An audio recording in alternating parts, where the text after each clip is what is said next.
Mukunda jewellery మొట్టమొదటి factory outlet హనుమకొండలోనే అతిపెద్ద jewellery mart December 14న గొప్ప ప్రారంభం.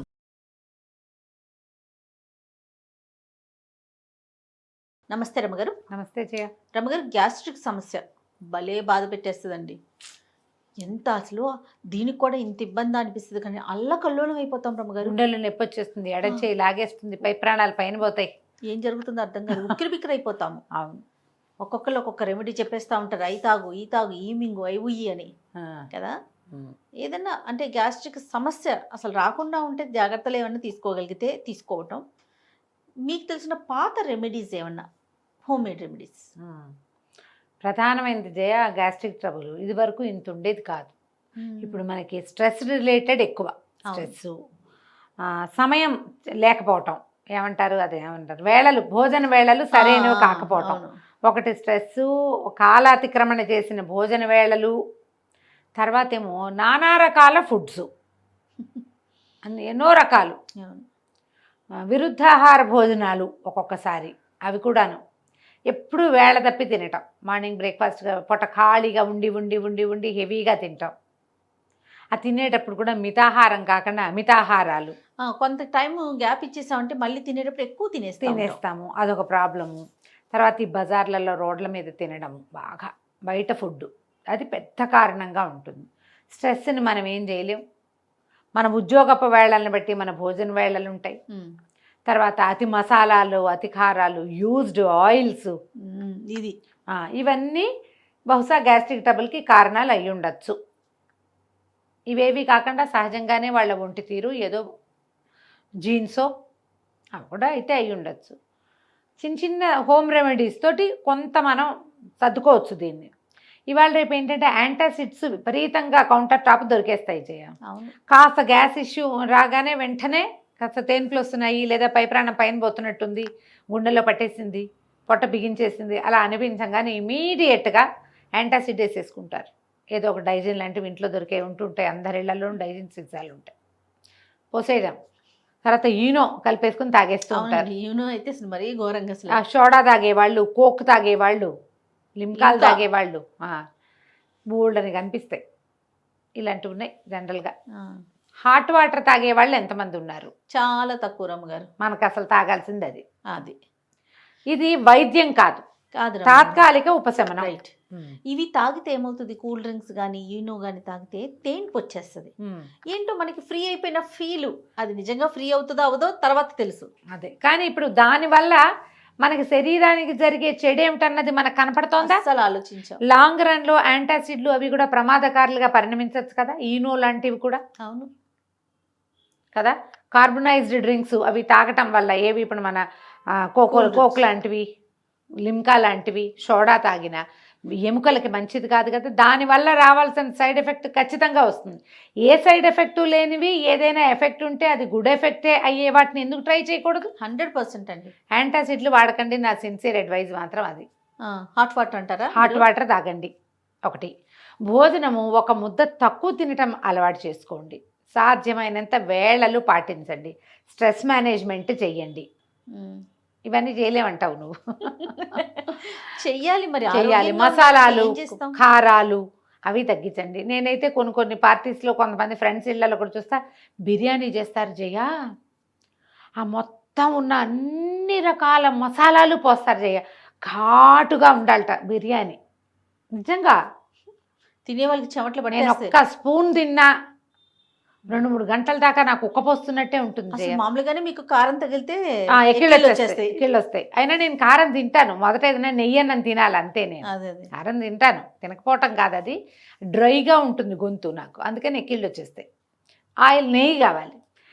దీంట్లో ఈ మసాలాలు, ఇన్ని మిరియాలు, స్టార్ అనీసు, ఏలక్కాయలు, లవంగాలు, జీలకర్ర, జాజికాయ, జాపత్రి, ఇంకా ఏమిటో పెద్ద ఏలక్కాయలు, ఇవి కాకుండా ఇంత పొడి, అవన్నీ రుబ్బి పోసి గసగసాలు ఘాటుగా ఒక స్పూన్ తినేసరికి చెమటలు పెట్టేయాలి.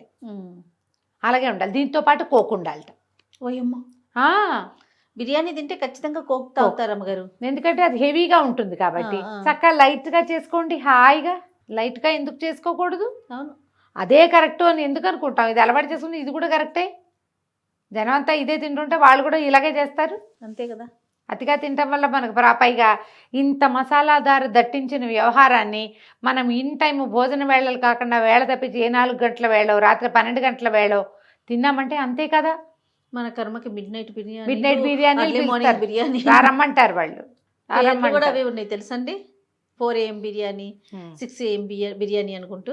తర్వాత మీ ఆరోగ్యానికి వాడెవ్వడు గ్యారంటీ ఇవ్వడు నాయన. మీ బతుకు మీరే బతకాలి, మీ పొట్టలో మంటని మీరే మోసుకోవాలి, మీరే మందులు వేసుకోవాలి. ఏదైనా తప్పి తగిలి మన కర్మగాలి పెద్ద జబ్బు వచ్చిందంటే బతుకంతా తిండికి వటించి ఉండాలి, ఏమీ తినకుండా. ఎందుకు వచ్చుకోవాలా? కంటి నొప్పో పంటి నొప్పో అంటే పైకి వాపు కనిపిస్తుంది, ఈ కడుపులో మంటకి సమస్యకి కనిపించదు, చెప్పలేము. ఈ మంట, ఈ గాలి, పొట్టలో కదులుతున్న గాలి ఎంత ఇబ్బంది పెడతాయి. ఎంత గాలి ఎంత అవసరమో అంత అనవసరం కూడా, ఉక్కిరి బిక్కిరి చేసేస్తుంది. బేసిక్ రూల్స్ కొన్ని పెట్టుకోవాలి జయ. వేళ పట్టున ఆహారము, సాధ్యమైనంత ఇంటి భోజనం, సాధ్యమైనంత సాత్విక ఆహారం, అన్నిటికీ సాధ్యమైనంత రాసుకోవాలి. రైట్, ప్రధానికి అదే అప్లికేషన్. మీరు భోజనం హెవీగా అయితే ఒక గ్లాసెడ్ వేడి నీళ్ళలో కొంచెం నిమ్మరసం, చిటికెడు ఉప్పు వేసుకుని తీసుకోండి. నిమ్మరసం వల్ల ఏమవుతుంది, మన ఫుడ్లో ఉన్నటువంటి ఐరన్ కంటెంట్ ఏమైనా ఉంటే ఫుడ్లో పదార్థాలు ఐరన్ ఒంటికి పట్టిస్తుంది. కొంచెం పొట్టకి తేలిగ్గా ఉంటుంది, మెల్లిగా డైజెస్టివ్ సిస్టమ్ స్పీడప్ అయ్యి చక్కచక్క వెళ్ళిపోతుంది పొట్టలోంచి కిందకి. ఆల్రెడీ అది వేడెక్కుంటుంది. ఇంకా వేడి నీళ్లు కొంచెం మరి చాలా అన్ని తాగకండి, కొద్దిగా తాగండి, కొంచెం తాగండి. తర్వాత ఆయుర్వేదిక్ వస్తువులు కొన్ని హింగ్వాష్టకం అని, భాస్కర్ లవణం అని ఇలాంటివి దొరుకుతాయి, అవి తీసుకోవచ్చు మనం. హింగ్వాష్టకం చాలా హాయిగా ఉంటుంది. తర్వాత ఏం చేయొచ్చు మనము, చిన్న అల్లం వాటర్ తాగొచ్చు. భావన, అల్లం భావన చేయటం అంటే నిమ్మరసంలో అల్లము జీలకర్ర కొంచెం నానబెట్టి ఎండబెడతారు. జీలకర్ర బాగుంటుంది, అల్లము బాగుంటుంది. అవి కొంచెం నోట్లో వేసుకుని నమలటం, సోంపు నమలటం, సోంపుతోటి టీ లాగా పెట్టుకుని వేడిగానే తాగటం, మసిలి పెట్టక్కర్లా, ఒక్క పొంగు రానిస్తే చాలు. హాట్గానే అంత సోంపు రసం, సోంపు నీళ్లు, సోంపు టీ అనుకోండి. తర్వాత జీలకర్ర టీ ఒకటి, కొద్దిగా ధనియాలు, జీలకర్ర, కరివేపాకు వేసి మరిగించిన టీ, అవి కూడా తాగొచ్చు. జనరల్గా చాలామంది భోజనం తర్వాత టీ కూడా తాగుతారు. టీ తాగితే అన్నం అరిగినట్లు అనిపిస్తుంది. టీ సంగతి నేను చెప్పలేను, పాలు పోసిన టీ సంగతి నాకు పెద్దగా నమ్మకం లేదు, కానీ ఇవి బాగుంటాయి. వీటిలలో ఏమైనా హెవీ ఆయిల్ ఫుడ్స్ తీసుకున్నప్పుడు ఇలాంటివి తీసుకోండి. రైట్, తాంబూలం వేసుకోవటం ఒక పద్ధతి. అది దానివల్ల కూడా అన్నం అరుగుదలకు వస్తుంది ఎంతో కొంత. ఓకే, చాలా ముఖ్యమైనది ఏంటంటే వేళ తప్పి భోజనాలు చేయొద్దు. ఇవి తాత్కాలిక ఉపశమనాలు మాత్రమే, వైద్యాలు కాదు. నేను చెప్పినవి ఆ పూట. ఇవాళ తాగిన సోంపు టీ రేపు మిమ్మల్ని రక్షిస్తుందని నమ్మకండి. మీకు డాక్టర్ అవసరం ఉంటుంది. ఇప్పుడు వారంలో 1-2 సార్లు ఇలా అనిపించింది అనుకో, పర్వాలా. మీకు రోజు ఇలాగే అనిపిస్తుంటే చాలా తీవ్రంగా డాక్టర్ అవసరంలో ఉన్నట్టు. మీరు హాస్పిటల్కి వెళ్ళాలి, డాక్టర్ని చూడండి, ఏదైనా వేసుకోండి. మీకు సూట్ కానిది ఏదో వాళ్ళు ఏదైనా ఒక చెప్తారు, ఇవి చేయండి, ఇవి చేయొద్దని.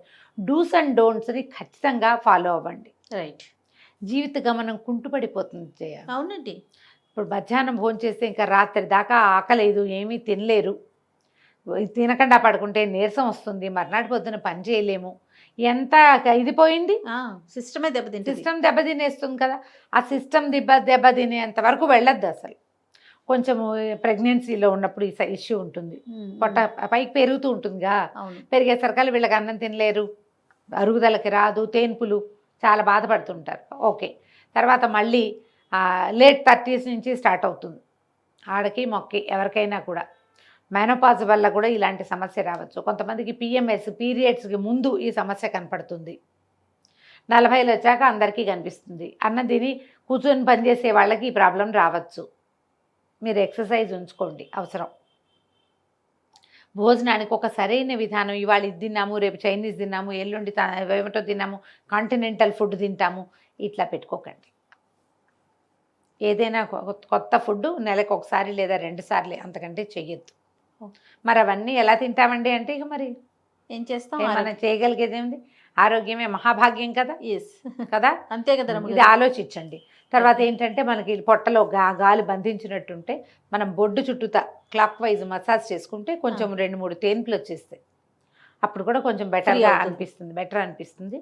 మీరు విధానాన్ని బట్టి మీకు ఏది సూట్ అవుతుందో చూసుకోండి. హాట్ వాటర్ సూట్ అవుతుందా, లెమన్ వాటర్ సూట్ అవుతుందా, జీరా వాటర్ బాగుందా, సోంపు వాటర్ బాగుందా, ఏవి బాగున్నాయో చూసుకుని వాటి వైపుకి వెళ్ళండి. రైట్. డాక్టర్ని మాత్రం డెఫినెట్గా డెఫినెట్గా కలవాలి. నమస్తే అండి. నమస్తే జయ.